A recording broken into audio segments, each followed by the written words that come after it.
আমাৰ এই শাস্ত্ৰৰ দ্বাৰা ঈশ্বৰৰ কৰ্মৰ দ্বাৰা আমাৰ মৰি যোৱা মনটো ঘূৰি আহে। এতিয়া ধৰি লওক মদ খাই বা ড্ৰাগছ খাই আমাৰ যিটো চেতন মনটো মৰি আছে, কাৰণ আখৰিক ভাৱনাই মৰি গ'ল নহয় সেইখিনি। অসুৰৰ কবলত সেই দেৱতা ভাৱটো আমাৰ মানে মৰি আছে এতিয়া। যেনেকৈ অসুৰৰ প্ৰভাৱত দেৱতাসকল মৰি আছে।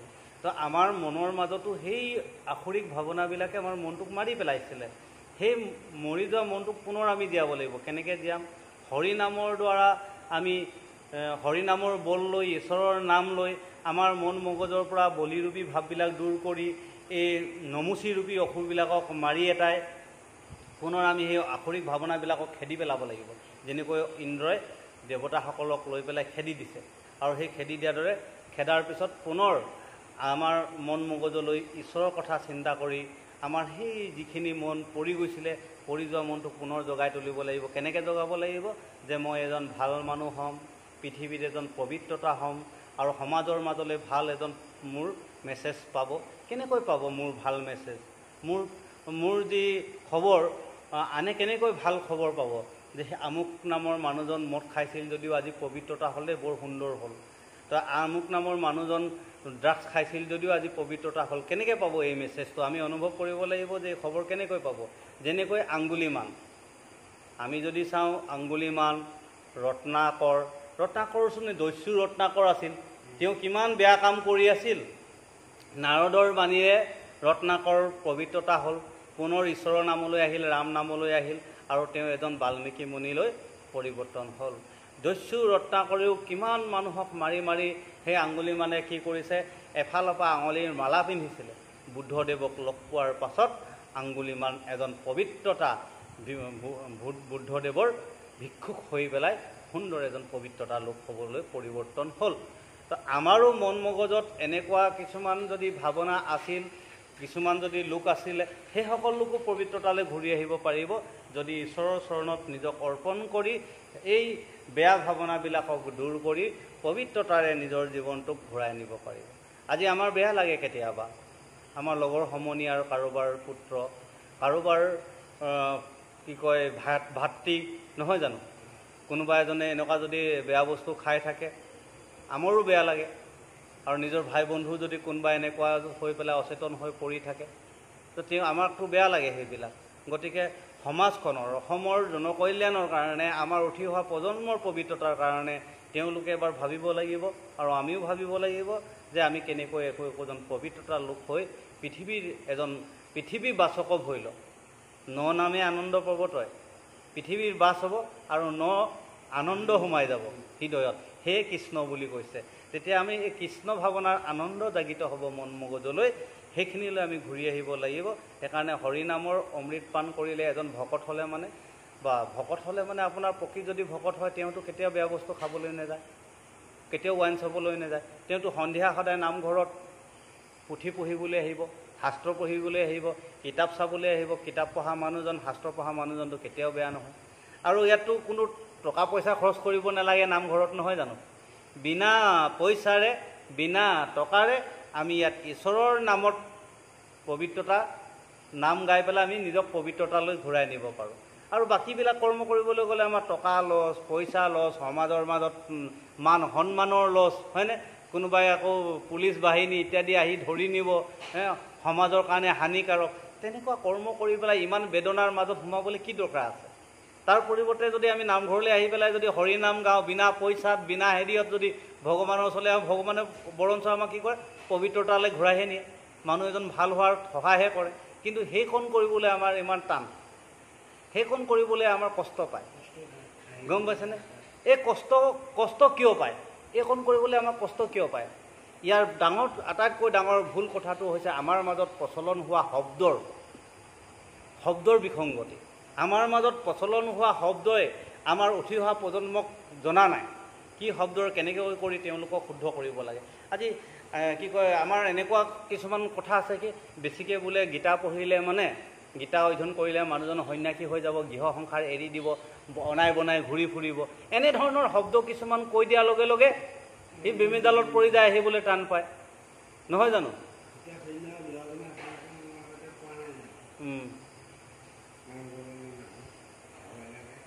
ভয় লাগে, নামঘৰলৈ আহিবলৈ ভয় লাগে, গম পাইছেনে?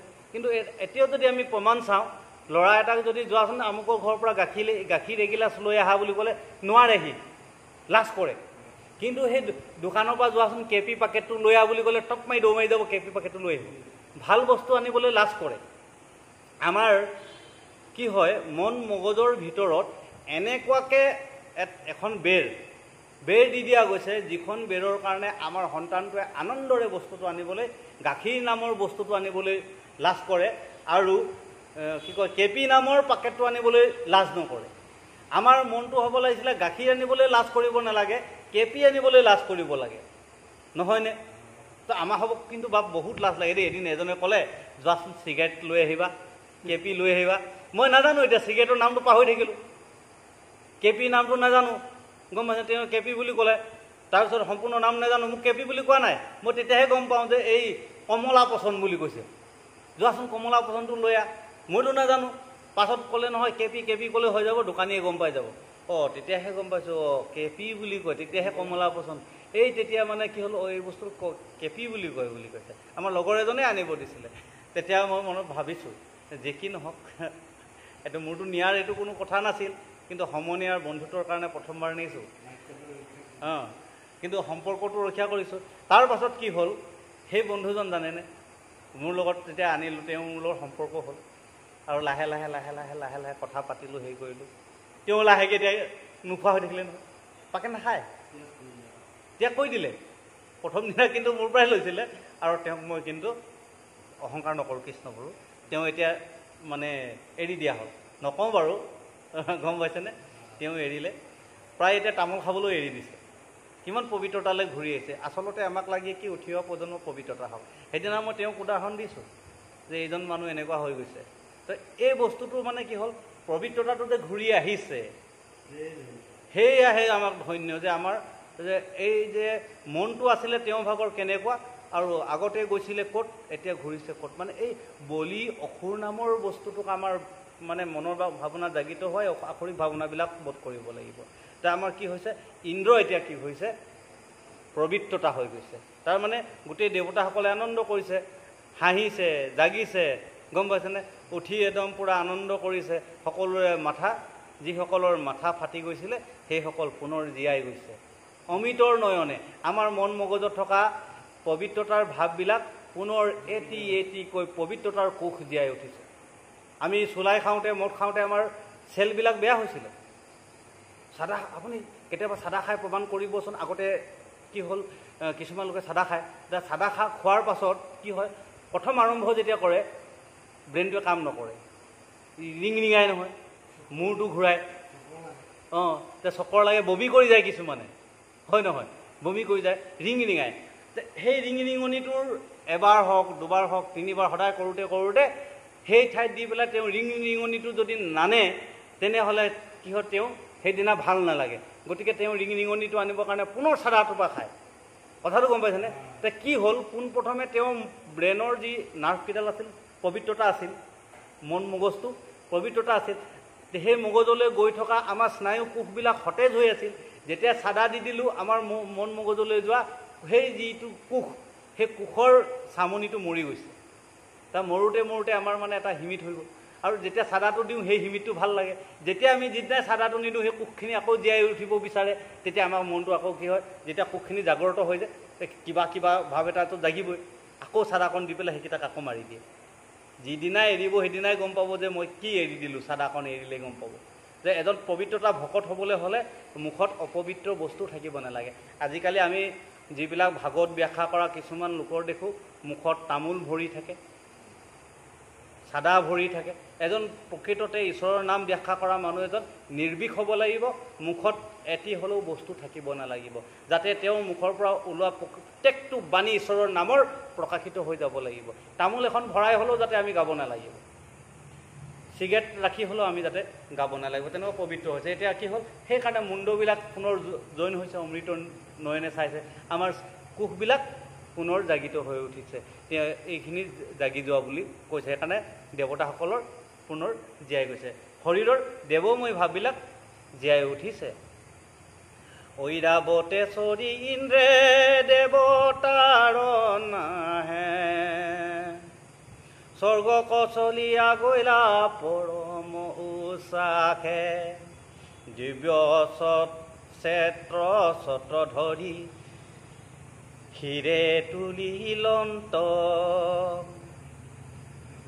ধবল চামেৰে দুয়ো পাখে যাই ধুলি সিদ্ধ মুনিগণে পঢ়ে সুমংগল মন্ত্ৰ কিন্নৰে বজায় নানা বিধ দিব্য যন্ত্ৰ চতুৰ্ভীতি বেৰি বাৱে তুলি ছত্ৰ দণ্ড আগ পাছে সংখ্যাত বাৱে বাদ্য ভণ্ড যেতিয়া অসুৰসকল হাৰিছে দেৱতাসকলে আনন্দৰে পুনৰ স্বৰ্গলৈ গৈছে নৃত্য গীত গাইছে আৰু হৰিনাম গায় কাৰণ পুৰা মানে কিন্নৰসকলো নাচিছে গাইছে এটা কি হয় যেতিয়া নেকি হৰিনামত মগ্ন হৈ যায় সেই লোকজন বাটেদি যাওঁতে যেতিয়া হৰিনামৰ প্ৰভাৱ পৰি গ'ল সেইজন লোক দেখিলে বাটেদি যাওঁতে জিলেলে মুখেদি নোলায় তেওঁ মুখত কি ওলাই গৈছে পাৱে পৰি হৰি কৰু কাতৰি প্ৰাণৰা কবি মূৰ জানিলে সেইজন মানুহৰ হৃদয়ত ভগৱন্ত বিৰাজ হৈ গৈছে আৰু হৰিনামৰ বিৰাজ হৈ গৈছে তেওঁ কিহত আনন্দ হৈছে তেওঁ বাদ্য কিয় বাজিছে এই বৰগীতৰ বাদ্য বাজি বাজি তেওঁ পথেদি গৈ আছে জানিব সেইজনটো ভকতলৈ পৰিণত হৈ গ'ল কাৰণ ঈশ্বৰৰ কথা শুনোতে শুনোতে যেতিয়াই জানিব তেওঁ ঈশ্বৰৰ নাম গাওঁতে গাওঁতে গালে বোলে গোপালে কি গতি কৰিলে গোবিন্দে কি মতি দিলে এই সংসাৰখনৰ গোপালে আমাক কি গতি কৰিলে গোবিন্দে কি মতি দিলে নাথ বিফলে বয়স হ'ব গেলৰে বয়সবিলাক এনেই গুচিয়ে গ'ল হয়নে এই ভৱ গহন ব নাতিমুহে পাখেচন তাতে হামু হৰিণ বেৰাই আমি হৰিণ বেৰাই হৰিণৰ দৰে ঘূৰিয়ে ফুৰিছোঁ ফান্দিলোৰ মায়াৰ পাখে কালবেদ ধায়া আহে আম কুৰ্ধ কুত্তাখে দিখায় তেওঁ মনলৈ আহিলেই কাৰণ সেইটো গোৱাৰ লগে লগে একদম সচেতনতা নিজক জগাই তুলিলে এইবোৰ চব কুত্তাই খেদি আছে আমাক খাই আছে কাম ক্ৰোধ লোভ মোহে হে পলাই তেনে দেখো সন্ধি দিনে দিনে দৃঢ়বন্দী হৈ গৈছোঁ হে ভৈল মন্দ মনৰ যুগুটি মনৰ একদম যুগুটি সোমাই গ'ল সেইকাৰণে তুহু হৰি লাগু গুৰ মূৰ মায়া পাখে চুৰ শংকৰ কৰয় কাকতি শংকৰে কাকতি কৰিছে হে প্ৰভু উদ্ধাৰ কৰা চৰণত আমি অৰ্পণ কৰি দিলোঁ তেতিয়া সেই যদি ঈশ্বৰৰ নামটো যদি আমাৰ সোমাই গ'ল জানিব আৰু তেওঁ মন মগজত দেৱময়ী ভাৱ এই ইন্দ্ৰ গৈছে ক'লৈ গৈছে স্বৰ্গলৈ গৈছে হয়নে দেৱতা হৈছে য'ত আনন্দ হয় য'ত পবিত্ৰতা আছে সেয়াই স্বৰ্গ য'ত ভকতৰ সংগ আছে সেইখনেই স্বৰ্গ বেলেগ আৰু স্বৰ্গ নাই নহয় বাকী চব নৰক আপুনি ওলাই যাওক চব নৰক কেলে ওলাই যোৱাৰ লগে লগে দেখিব অশ্লীল ভাষা এষাৰ কৈ দিলে কাণত টাচকে মাৰি দিলে ব্ৰেইনত লাগি গ'ল সিও আপোনাৰ নৰক নহয়নে কাষেদি যাওঁতে অশ্লীল ভাষা মাতা মানেই নৰক কাষেদি যাওঁতে যদি কি কয় মদ খোৱা কথা ক'লে তেতিয়াই নৰক মৎস্য মাংস খোৱাৰ কথা কৰুই মৰে জন্ম কবেঠা কীৰ্তন ঘোষাত লিখি থৈ গৈছে নহয় জানো এইবিলাক কথা কোৱাৰ লগে লগে জন্ম বিথাৰ কথা যদি পাতিলে সেইখনেই নৰক আৰু যেতিয়াই নেকি দেৱ সমাজৰ কথা পাতিলে সেয়াই স্বৰ্গ বেলেগ আমাৰ চাবলৈ নাই ইয়াতে আনন্দ হৈছে ঈশ্বৰৰ নামৰ আনন্দ হৈছে তেতিয়া স্বৰ্গত সেই সময়ত বহি আছে পৰম আনন্দে ইন্দ্ৰে পাইলা অমৰাৱতী মংগল আচাৰ কৰাই লন্ত বৃহস্পতি শশী সন্মনিতে পাছে পখালিলা ঘৰ ভেল কীৰ্ত পাছে পুৰন্দৰ ভাবকচোন এই অমৰাৱতী পালেগৈ হে য'ত অমৰ হৈ বৈ থাকে অমৰাৱতী এতিয়া য'ত মানে কি হ'ল কেৱল স্বৰ্গত থাকিব য'ত পবিত্ৰতা বৈ থাকে য'ত আনন্দ বৈ থাকে সেয়ে স্বৰ্গ গতিকে তাত সেইকাৰণে সেই ঠাইডোখৰ অমৰাৱতী বুলি ক'লে তাত কোন আছে বৃহস্পতি আছে বুদ্ধি আছে বুদ্ধিত বৃহস্পতি নাই জানো বুদ্ধি আছে জ্ঞান আছে গতিকে সেই বুদ্ধি কি কৈছে বৃহস্পতি গুৰু আছে গম পাইছেনে তাৰ গুৰু ধুনীয়াকৈ বহি আছে সেইকাৰণে ইন্দ্ৰই কাক কৈছে বৃহস্পতিক কৰিছে হে আৰু সেৱা জনাইছে আৰু বৃহস্পতিয়ে কি কৰিছে মন্ত্ৰ গাইছে ধুনীয়াকৈ আৰু জেগাখিনি কি হ'ল পখালিছে ধুইছে চফা কৰিছে আমিও এতিয়াচোন যিজন বৃহস্পতি গুৰু নামঘৰীয়া বাপজনা আছে, নামঘৰ ভাগ সদায় পখালিছে, চফা কৰিছে, আৰু ইন্দ্ৰই তাত আহি পেলাই কৃত্য হৈছে। তাত ভকতসকলে আনন্দ সুবাস লৈছে। কিমান ধুনীয়া কথা আমাক কৈ আছে। বাসবৰ অনুমতি পায়া দেৱ মানে, দশ দিগপাল গৈল চকী চকী থানে, পৰম উচুখে কেৱে কৰে গীত নাট, কৃষ্ণৰ প্ৰসাদে হবে খন্দিলা ললাট। এতিয়া এইখিনি সকলোৱে ইন্দ্ৰৰ হুকুম লৈ পেলাই যাৰ যাৰ নিজৰ নিজৰ আসন আছে অমৰাৱতীপুৰত সকলোকে বহিবলৈ ক'লে, আৰু ইন্দ্ৰই বহিবলৈ অনুমতি দিছে। আৰু এইখিনি কাৰ প্ৰসাদত হৈছে? কৃষ্ণৰ প্ৰসাদত। গতিকে আমি কৃষ্ণত শৰণ ল'লে যিজনে যাৰ যোগ্য পাত্ৰ, যি যাৰ যোগ্য সেই যোগ্যৰ পাত্ৰ তেওঁ হ'ব পাৰিব।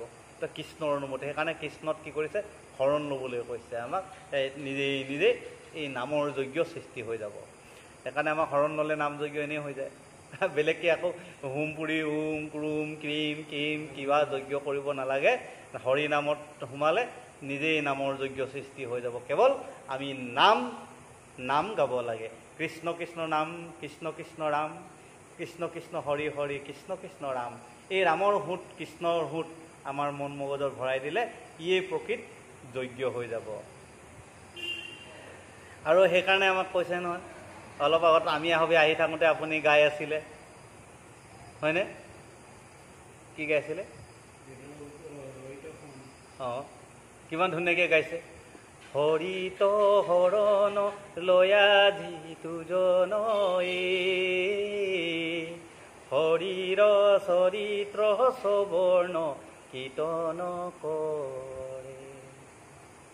মানে কি ধুনীয়া কৈছে কথাখিনি। এই তাত সোমোৱাৰ লগে লগে স্বৰ্গ হৈ গ'ল, আনন্দ হৈ গ'ল। কিমান ধুনীয়াকৈ আমাক কৈ দিছে। সেইকাৰণে হৰিত শৰণ লোৱাজনে কৃতকৃত্য হৈ গৈছে। এক চিতে কৰে জিত হৰিত ভকতি, কিমান ধুনীয়াকৈ কৈছে একেজত। হেন জানা কৈতো নাহি তাহাৰ দুৰ্গতি, তেওঁ দুখ কষ্ট নাই, তেওঁ দুৰ্গতি নাই যিজনে হৰিত শৰণ ল'লে। কিমান ধুনীয়াকৈ কৈছে। হৰি হৰি বুলি যিটো সদা পাৰে ডাক, মাধৱৰ চক্ৰে আখি ৰক্ষা কৰে তাক। যে যিজনে সদায় হৰি হৰি গায়, ৰাম ৰাম গায়, কৃষ্ণ কৃষ্ণ গাই থাকে, তেওঁক মাধৱ ঈশ্বৰ কৃষ্ণৰ চক্ৰখনে সদায় ৰক্ষা কৰি থাকে।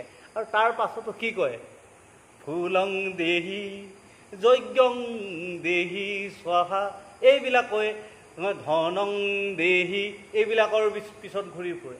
আৰু য'ত নেকি কোনো ভয় নাই, কোনো দুৰ্গতি নাই, সকলো মানে মাধৱৰ চক্ৰই বাৰম্বাৰ ৰক্ষা কৰি থাকিব যিয়ে হৰি হৰি গালে। সেইকাৰণে কৈছে হৰি হৰি হৰি হৰি হৰি হৰি হৰি কি কাম কৰিলো আমি, সাধু সংলয়া হৰি কণ ভজি কিনো ভৈলো অধুগামী। সাধুৰ সং লৈও যদি আমি হৰিত নভজো, দেখিছেনে? অধুগামীত পাই গ'লোঁ। গতিকে আমি যদি সাধুৰ সংগত আহি যদি হৰি নাম লওঁ, তেনেহ'লে মাধৱৰ আমাক ৰক্ষা কৰিবই চক্ৰই। গম পাইছে? যদি মাধৱৰ চক্ৰই কেনেকৈ ৰক্ষা কৰিছিল আপোনাৰ মনত আছে নাই? সেই কাহিনীটো অম্বৰীশ ৰজাৰ কাহিনী। অম্বৰীশ ৰজালৈ মনত পৰিছেনে? অম্বৰীশ ৰজাই দুৰ্বাসাৰ মুনিক শুশ্ৰূষা কৰিব নোৱাৰাৰ কাৰণে তেওঁ আকৌ এফালে বিষ্ণুক ঈশ্বৰক আৰাধনা কৰিব লাগে, তেওঁ পৰম ভকত। এতিয়া দুৰ্বাসা মুনিয়ে হাও দিলে। হাও দিয়াৰ পিছত সুদৰ্শন চক্ৰই অম্বৰীশ ৰজাৰ সেই ভকতক হাও দিয়াৰ কাৰণে বিষ্ণু সুদৰ্শন চক্ৰই দুৰ্বাসা মুনিক খেদি লৈ ফুৰিলে। আৰু দুৰ্বাসা মুনিয়ে গৈ ব্ৰহ্মাস্থান পালেগৈ। হে পিতৃ, ৰক্ষা কৰক, মোক এতিয়া বিষ্ণু চক্ৰই সোধাই এৰা নাই। ব্ৰহ্মাই ক'লে, হে দুৰ্বাসা, মই নোৱাৰোঁ নহয় ৰক্ষা কৰিবলৈ। বিষ্ণু চক্ৰৰ সমাধান বিষ্ণুৰ ওচৰতহে আছে। মহাদেৱৰ ওচৰলৈ যোৱা বুলি ক'লে প্ৰথমে।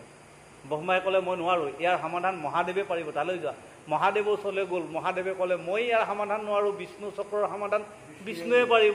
বিষ্ণুৱে যদি বিষ্ণুৰ ওচৰত গ'ল, তেতিয়া বিষ্ণুৱেতো ক'লে এয়াচোন তুমি ভকতৰ দুখ লগালা, মোৰতো দুখ নহয়। মোৰ সুদৰ্শন চক্ৰইতো ভকতেহে ৰক্ষা কৰে, মোৰ সুদৰ্শন চক্ৰক ময়ো নোৱাৰোঁ, কিন্তু ভকতেহে মোৰ সুদৰ্শন চক্ৰক ৰক্ষা কৰিব পাৰিম। গতিকে তুমি মোৰ ভকতৰ ওচৰলৈ যোৱা। পুনৰ তেওঁ ভকতৰ ওচৰলৈ গৈছে, সেই অম্বৰীশ ৰজাৰ ওচৰত ৰক্ষা কৰা। ভকতে আকৌ পুনৰ ৰক্ষা কৰিছে। ইয়াত আমাক কি বুজালে আৰু এটা কথা গম পাইছেনে? ভকতকতো সুদৰ্শনে বাৰে বাৰে ৰক্ষা কৰেই, আকৌ এটা কথা আমাক বুজাইছে, অম্বৰীশ ৰজাই দুৰ্বাসা মুনিয়ে হাও দিয়া স্বত্তেও দুৰ্বাসা মুনিক কৈছে, তুমি মোৰ ওচৰতে আহিছা, পালা মজা, তোমাক মই আৰু সুদাই নেৰো, যা, মই তোমাৰ কথা নুশুনো বুলি অম্বৰীশ ৰজাই নাই কোৱা। ক'লে নেকি? নাই কোৱা। এই কথাটো তেওঁ ক'ব পাৰিলে হয়। আজি আমাৰ মানুহৰ মাজত কি আছে, তই মোক এইটো কাম কৰিলি, গতিকে তোক যা, পা মজা, আৰু তোক মই ঘূৰি নাচাওঁ, সেইটো আছে। কিন্তু আমাক সেইটো হ'বলৈ মানা কৰিছে। এজন প্ৰকৃত ভকত হ'বলৈ হ'লে সেই যিজন তোমাৰ ওচৰত যিমানেই যি নাহক, তেওঁ তোমাৰ ওচৰত যদি আকৌ সহায় বিচাৰি আহিছে, যিমানে শত্ৰু নহওক, তেওঁক কি কৰিব কৈছে? উদ্ধাৰ কৰিব কৈছে। এটা অম্বৰীশ ৰজাই কি কৈছে? ভকত যে লগে লগে প্ৰাৰ্থনা কৰিছে, সুদৰ্শন চক্ৰই এৰি দিছে, নহ'লে দুৰ্বাসাৰটো নষ্ট কৰি দিলে হয়। গম পাইছেনে? আৰু ইয়াতে আৰু এটা কথা বুজাইছে, যেতিয়াই তেতিয়াই মুখেৰে ওলালে বুলিয়ে কথা ক'ব নালাগে, হাও দিব নালাগে। আমাৰ কিছুমান মানুহ আছে যে আপোনাৰ বাৰী কিবা কাৰণত কোনোবা এটা মানুহে আহি যদি বাৰীৰ কিবা এটা বস্তু কাটি দিলে বা কিবা এটা কথা মানে অনিষ্ট কথা এষাৰ ক'লে, কোৱাৰ লগে লগে মই যাম আৰু নামঘৰত চাকি গজি দি দিম মানুহটোৰ নামত। গম পাইছেনে? আহি পেলাই তেওঁ অনিষ্টৰ কাৰণে আকৌ চাকি গজি দি দিয়ে। এই যে দুৰ্বাসাই হাও দিয়া, ঘপককৈ হাও দিয়া, কোনে ফল পালে? দুৰ্বাসাই নিজে পালে, সুদৰ্শনে খেদিলে, নিজে পালে। সেইকাৰণে কাৰো অনিষ্ট কৰি পেলাই কেতিয়াও হাও নিদিবা, কেতিয়াও চাকি নিদিবা। সেই চাকিৰ ফলটো নিজেই পায়, নিজৰ ওপৰতে পৰে। আমি নিজ চকুৰে দেখিছোঁ সেয়া। কিন্তু তাৰ ওপৰত কিছুমান কাহিনী আমাৰ মনত স্মৃতি হিচাপে আছে, নকওঁ সেইবিলাক এতিয়া সকলো টাইমতে ক'ব নোৱাৰি। এতিয়া কাৰণ স্মৃতি হিচাপে আমি দেখিছোঁ, তাৰ সেইকাৰণে সেইকাৰণে সেই চাকি ঘপককৈ গৈ চাকি জ্বলাই দিয়ে, কিবা জ্বলাই দিয়ে, লাষ্টত গৈ নিজৰ ওপৰতে পৰে। আনৰ ওপৰত অনিষ্ট কৰিবলৈ যাওঁতে বোলে নিজৰ ওপৰতে হয় ন, লোকলৈ বুলি হুল পুতোতে নিজেই ফুটে মৰি। ঠিক তেনেকৈ সেইখিনি হয়গৈ। হেন জানি হৰি চিন্তি যাৰ আছে বুদ্ধি, সংসাৰ ব্যাধিত জানা হৰিষে আখুধি। সংসাৰৰ ব্যাধি দুখ কষ্টৰ মহা ঔষধিয়ে হৈছে হৰি নাম। গম পাইছেনে? সংসাৰৰ ব্যাধি জানা হৰিষে ঔষধি। গতিকে হৰি নামত আহিলে মানে আপোনাৰ সেই ঔষধি দূৰ হৈ যায়। তো হৰি নামত আমাৰ সেইখিনিতে আহিবলৈ টান পায়। আজি নামঘৰত ধৰি লওক আমি দুজন আহোঁ, আজি যদি আমাৰ অসমীয়া জাতিৰ পৰিচয় যদি দিবলগীয়া আছে, তেনেহ'লে আমাৰ অসমীয়া সমাজৰ লোকসকল আহিব লাগে, ল'ৰাবিলাকে আহিব লাগে, আহি পেলাই বলকচোন নামঘৰত অলপ সময় কাৰণেও আমি ভাল কথা এটা চিন্তা কৰোঁ। আমাৰ কি কৰে, এই এতিয়া সন্ধিয়া সময়ত ব'ল ভাই ৱাইন শ্বপৰ পৰা তিনি পেকমান খাওঁ, বিয়েৰ এটা আনি লওঁ, তিনিটাই বহি আকৌ আলোচনা কৰি পেলাই সেইটোহে খাব। কিন্তু নামঘৰত আহিবৰ কাৰণে আমাৰ আজি সমাজৰ আমাৰ লোকসকল, আমাৰ উঠি অহা প্ৰজন্মই বহুত টান পায়। এনেকুৱা হৈছে। আমাৰ আহিব লাগিছিলে ক'ত, যাব লাগিছিলে ক'ত, গৈছে ক'ত। আৰু এনেকুৱা স্থানলৈ নহাৰ কাৰণে আজি কি হৈ গৈছে, কোনফালে মানসিক ভাৱনাটো সোমাই গৈ কি হৈছে, এটা প্ৰব্লেমত গুচি গ'ল।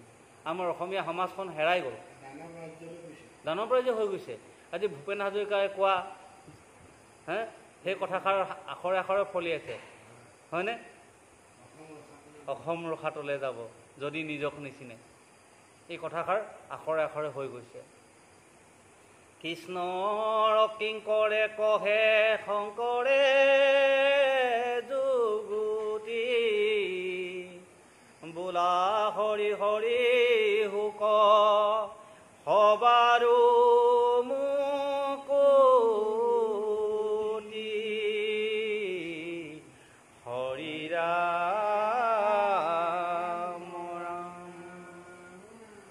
গুৰু মহাপুৰুষ শ্ৰীমন্ত শংকৰদেৱ প্ৰভুজনাই আমাক ইমান সুন্দৰকৈ এই কথাখিনি ক'লে।